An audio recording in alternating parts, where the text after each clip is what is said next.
Class, this is Dr. Miller. Welcome to week 3 of our HCAD651 course. Your grades for week 2 will be finalized by Friday. It'll be easy. You just have the quiz. It's generally auto-graded, but I do review the results and provide feedback. So if you've missed any questions, you do have the ability to go back to the quiz and look at the feedback that I left on the question or questions missed.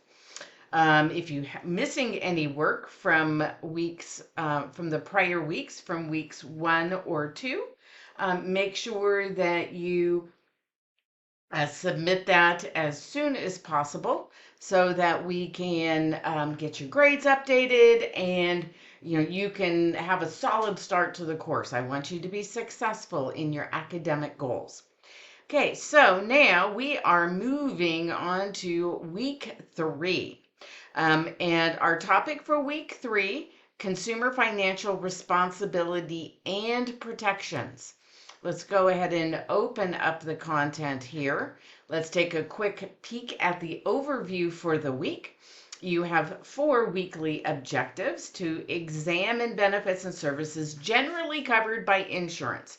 And we know that those benefits and services were expanded under the ACA.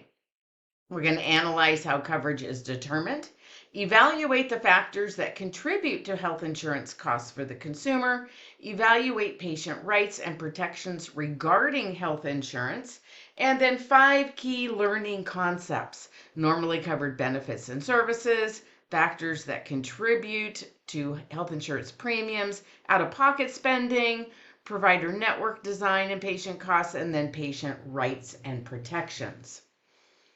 You do have some learning materials to review, and you have 3 chapters, chapters 5, 6, and 7 from the e-textbook, in addition to the ending surprise medical bills.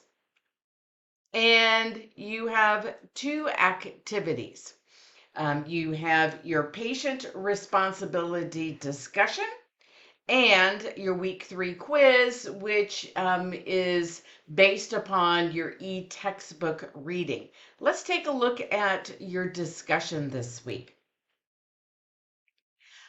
Though some of what the speaker talks about in the TED Talk below is slightly different, as France has a different payer system than we do, the premise of her idea is transferable.